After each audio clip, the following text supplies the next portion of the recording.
భద్రాద్రి కొత్తగూడెం జిల్లా అశ్వారావుపేటలో మంత్రి తుమ్మల నాగేశ్వరరావుకు పామాయిల్ రైతులు సత్కరించడం జరిగింది. ఆయన రాజకీయ ప్రస్థానం 40 సంవత్సరాలు పూర్తి చేసుకున్న సందర్భంగా అభినందనలు తెలియజేశారు. పామాయిల్ సాగుకు పూజ్యులు నందమూరి తారక రామారావు చేతుల మీదుగా శ్రీకారం చుట్టామని గుర్తు చేశారు.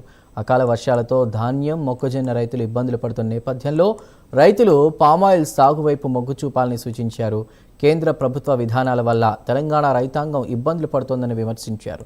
సీఎం రేవంత్ రెడ్డి నాయకత్వంలో రైతుల కోసం ఏడాదిలోనే 1,00,000 కోట్లకు పైగా ఖర్చు చేశామని తెలిపారు. అశ్వారావుపేటను హార్టికల్చర్ హబ్గా అభివృద్ధి చేస్తున్నామని తెలిపారు.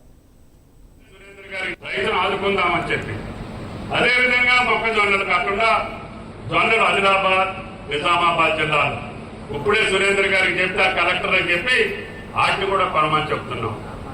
ఈ రకంగా ఏ పంట పండించినా మద్దతు ధరకి కొనేటటువంటి ఏకైక రాష్ట్రం తెలంగాణ రాష్ట్రం అని చెప్పి కూడా మీకు ఈ సందర్భంగా మనం చేస్తున్నాం. ప్రభుత్వానికి కూడా కష్టాలున్నాయి, మీకంటే ఎక్కువ అప్పులున్నాయి. ఇంకా కొత్తగా అప్పిచ్చేవాడు కూడా లేకపోయినా ముఖ్యమంత్రి గారి ధైర్యంతో మీరు కొనుగోలు చేయండి, ఏదైతే అది అవుతుంది, నా రైతు కష్టాల్లో ఉండడని చెప్తే ఇప్పుడు మొక్కజొన్నలు, జొన్నలు, అదేవిధంగా శనగలు, సోయా, సన్ఫ్లవర్ అన్ని రైతులు పండించి రోడ్డు మీద పెట్టుకున్నారు. అందుకని ఈ వారం 10 రోజుల్లో వర్షాలు రాబోయేసరికి పంటలు ఇంటి పరిస్థితుల్లో కొనుగోలు చేయాలని చెప్పి ప్రభుత్వం ఆదేశాలు ఇచ్చింది. అందుకని ఇటువంటి కష్టాలు రాకుండా రైతు నష్టపోకుండా ఉండాలి అంటే ఇటువంటి హార్టికల్చర్ పంటలు వేయాలని మిమ్మల్ని అందరినీ ఇక్కడికి పిలిపించాం. అన్ని జిల్లాల నుంచి వచ్చిన నా రైతు సోదరులు మీరు గమనించాలి.